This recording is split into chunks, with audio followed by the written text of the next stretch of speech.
It's been said a million times that money makes the world go around. But if money makes the world go around, energy must be helping it push. Energy can be seen all around us, but do we really know where it comes from? Naturally, when energy production is mentioned, someone will think of a power plant. Power plants are far from simple, but all power plants use the same simple cycle to generate their power. This cycle is known as the Rankin cycle. Go. There are four main components to the Rankin cycle: a boiler, a turbine, a condenser, and a pump. I'm going to talk about the first component, the boiler. The boiler is the component in the Rankin cycle where you get your heat from. So there are many different ways of gaining heat into this cycle, such as the combustion of fossil fuels, which is what many of the cycles use in industry today. Fossil fuels are dug up from the ground and then burnt outside of the boiler to create heat that goes into evaporating whatever liquid, usually water, that goes into the boiler. So the water enters the boiler, which is then heated, and the water is then turned into vapor, which exits the boiler, and this prepares to go into the second stage, which is the turbine of the Rankin cycle. Talking about the second part of the Rankin cycle, which is the turbine.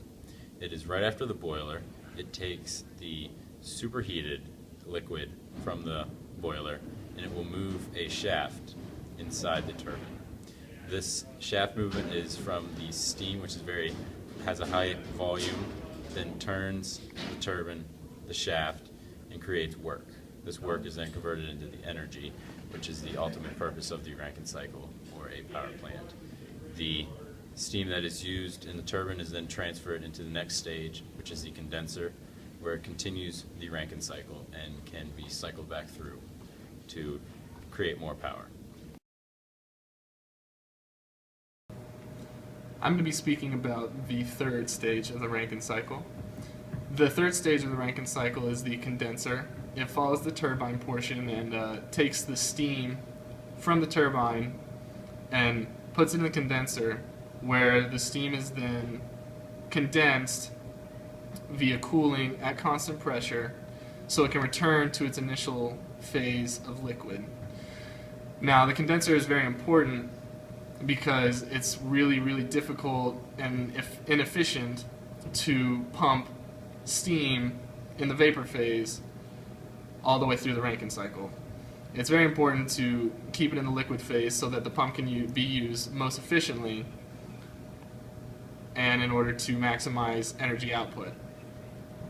So after the steam enters the condenser, it is cooled and returns to the liquid phase, where it is then brought into the pump so that it can be again cycled through the Rankin cycle.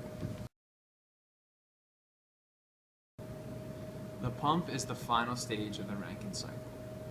The pump takes the working liquid from the condenser and adds a pressure, then pushes the liquid to the boiler.